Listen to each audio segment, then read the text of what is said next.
qu'on va tous arriver à Noël à la même heure, au même moment, à la même date? Non, mais c'est pour vrai, c'est cliché, mais à chaque année, on dirait qu'on se pose cette question-là. On vit comme la pression d'acheter les cadeaux, de tout faire ce qu'il faut. Même le boulot également, on dirait qu'il y a des charges de travail qui s'imposent à la fin de l'année. On discute de ce stress qu'on doit abandonner pour laisser place à notre santé mentale, un équilibre aussi, justement, quand il est question de santé. Un musée qui a pignon sur rue chez nous, le musée de la santé, donc Armand Frappier. Et avec nous, sa directrice générale, collaboratrice, que je suis content aussi de retrouver, Guylaine Archambault. Bonjour. Bonjour, Alex. Comment allez-vous? Merci de m'accueillir. Je vais bien, merci. Est-ce que vous êtes stressé? Avec les préparatifs du temps des fêtes, est-ce que ça vous stresse un peu en général? Non, pas les préparatifs du temps des fêtes. Moi, j'embrasse la transition socio-écologique. Alors, prendre du temps pour les miens, prendre du temps pour moi, et puis consommer un peu moins, consommer mieux, consommer local. Là, c'est vraiment, là, oui, qualité là, dans les relations avec nos proches. Donc, c'est ce sur quoi je mise. Mais quand il est question justement d'accorder du temps de qualité, est-ce qu'on peut y voir un peu justement une corrélation avec ce que vous proposez au musée? Oui, bien en fait, ce que je veux vous présenter aujourd'hui, c'est que la générosité, prendre soin de l'autre, offrir du temps, c'est favorable à la santé. Bien sûr, ça apporte du bien-être à l'autre, à qui on rend service. Donc, peut-être que sur nos listes de Noël, plutôt que d'offrir des choses, des biens, peut-être qu'on peut offrir du temps, des heures de gardiennage à une petite famille qui a des enfants en bas âge ou faire du bénévolat. Faire du bénévolat, préparer un plat pour les gens qui sont seuls puis qui ont peut-être pas l'énergie pour cuisiner, etc. Alors, c'est favorable à la santé. Il y a 2 études qui démontrent que, en fait, quand on donne du temps, quand on est généreux, il y a certaines régions du cortex préfrontal qui se modifient, alors, et qui engendre la sécrétion de dopamine. La dopamine, donc, c'est un neurotransmetteur, une molécule qui est liée au plaisir.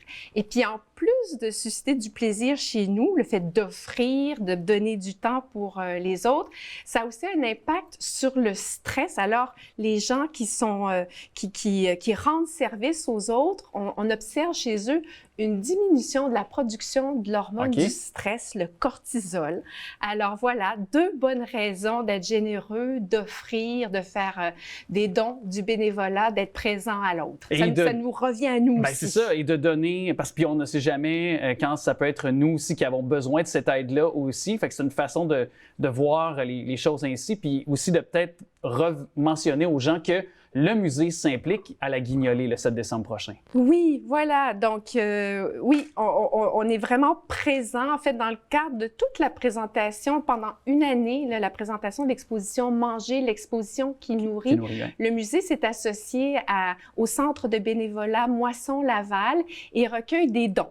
Donc, à la sortie de l'exposition Manger, on est sensibilisé à l'insécurité alimentaire et en fait, c'est ça, je pense que vous avez reçu on a reçu M. Gagnon de Moisson-Laval, justement, récemment.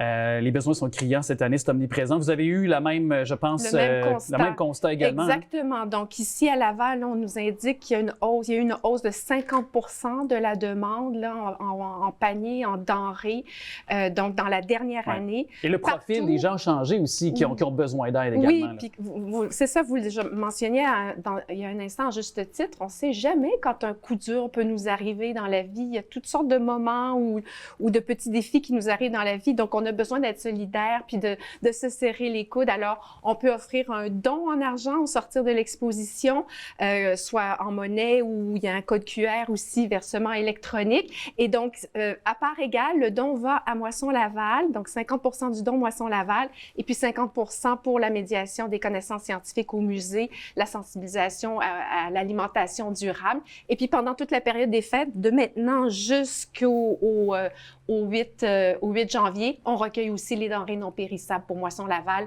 au musée et au Cosmodome. Bravo pour cette implication-là quand même sur le plan social.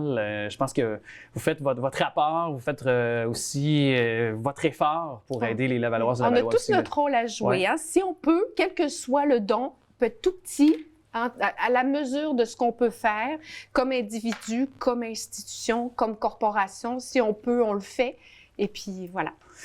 Chose qui est certaine aussi au musée, c'est qu'il y a la fameuse expo et labo aussi, là, parce que vous avez des expositions, là, notamment le 4, 3, 2, 1 santé, c'est bien ça? Ou... Oui, l'exposition permanente, l'exposition temporaire sur le thème de l'alimentation. Oui, puis depuis le début de nos rendez-vous mensuels en septembre, je peux vous parler de notre atelier en laboratoire à vos microscopes. Et puis, on n'a pas l'occasion parce qu'on a tellement de choses à échanger. Trop de sujets. Oui. Donc, à vos microscopes, pour tous, les aînés, les familles, les tout-petits, on enfile le sarrau au laboratoire et là, on s'approprie le stéréomicroscope et on doit découvrir quels sont les ingrédients mystères qui sont devant nous.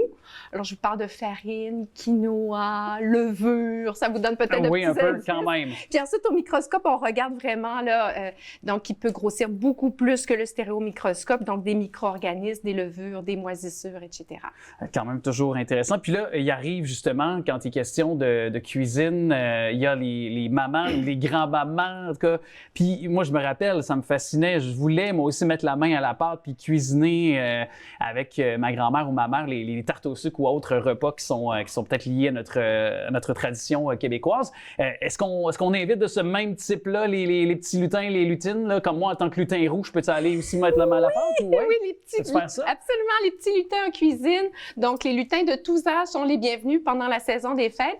Une programmation spéciale, ça commence le week-end du 16-17 décembre et ça se prolonge jusqu'au 7 janvier. Bien sûr, il y a 4 jours fériés de relâche, le 24-25 décembre, puis 31 décembre, 1er janvier. Mais sinon, toutes ces journées, en plus des expositions, le laboratoire, on a accès donc à un petit défi à relever. On doit apprendre à mesurer, utiliser les bons outils de mesure pour mesurer en cuisine. Okay. On fait un petit peu le parallèle avec le laboratoire parce qu'au laboratoire aussi, on pèse, on mesure les liquides, les solides. On n'a pas besoin des mêmes outils pour mesurer. Alors, les jeunes apprennent à bien mesurer en cuisine avec balance, tasse à mesurer, etc. Et puis, ils repartent avec un pot maçon rempli d'une recette de biscuits à réaliser à la maison ou à offrir pour se faire encore du bien à l'âme. Bien, certainement, ça fait tellement du bien, tellement réconfortant aussi de se réunir, de manger ça en famille durant la période des fêtes. Puis si je vous demande ça, moi là, ma grand-mère, là, elle était capable, là, elle regardait ça à l'œil, elle me disait « Ah, ça c'est une tasse, 2 tasses à l'œil. » Elle n'avait pas besoin de... Tu sais, là, à l'époque, il n'y avait pas besoin d'avoir une tasse à mesurer. Elle était capable à l'œil de dire combien d'ingrédients ça prenait pour réaliser telle ou telle recette. Oui. Avez-vous ce talent-là? Non. Et puis, en fait, je pense que ça dépend. Hein, en cuisine, quand on cuisine le salé, il y a un peu plus de place à la flexibilité. Je pense qu'en pâtisserie, c'est plus... ça doit être mieux mesuré, mieux suivi. Mais, c'est parce qu'à l'époque, c'était le Crisco. Hein? Vous vous souvenez de ça, la glace Crisco? C'était ça qui faisait la différence. Non, mais c'est parce que ça ravive des souvenirs, j'en suis persuadé, à des gens. C'est lié à des rendez-vous, à des Noëls d'antan, tout ce qui est sur la table, pour toute culture, peu importe. Je pense que ça nous rassemble quand il est question de partager un repas, surtout durant la période des fêtes. On n'a pas le temps le reste de l'année ou presque. Là. Absolument. Puis les gens qui avaient l'habitude, comme votre grand-mère, de cuisiner, il y a d'autres paramètres aussi qui ne sont pas dans les recettes. Par exemple, le taux d'humidité ambiant, la façon dont fonctionne votre four. Alors tout ça, c'est un savoir-faire qui est précieux puis auquel on doit revenir parce qu'on nous dit que dans les saines habitudes reliées à l'alimentation, on doit le plus possible, quand c'est possible, aller le moins possible vers le transformer, donc cuisiner nous-mêmes. À une certaine époque, il y avait des cuisines d'hiver, des cuisines d'été. Oui. Fait qu'ils mettaient ça dans la cuisine, vous comprenez la suite, on laissait température pièce et pour ceux, il y a Lucette qui acquiesce en arrière de la caméra, donc vous aussi, vous avez peut-être connu ça aussi une certaine époque également, qui remonte pas si lointain que ça quand même une autre époque. Et évidemment, est-ce qu'il y a des façons de faire des cadeaux? Est-ce qu'on peut offrir soit des billets abonnements? Tu sais, je pense aux gens qui nous écoutent qui voudraient peut-être offrir un cadeau provenant du musée de la santé Armand Frappier. C'est possible. Donc, offrir un bon moment en famille, un laissez-passer familial. Nos camps de jour ou stries seront prêts à offrir pour les fêtes. Déjà, donc, dans quelques semaines, on pourra acheter un camp de jour, soit réservé pour l'été prochain ou acheter un certificat cadeau à offrir à un jeune de notre entourage. Alors oui, c'est possible. Il n'y a qu'à aller en taper, ligne, oui, en ligne. ou nous téléphoner. Ça nous fera plaisir de vous accompagner. Et est-ce que je ne m'abuse, mais dans vos nouveaux locaux, ce sera bientôt 1 an que vous avez emménagé? Est-ce que c'est moi qui vois que le temps passe trop vite ou... Non, vous suiviez très bien. Alors, on a inauguré le 30 janvier 2023. Alors, ça fera bientôt 1 an.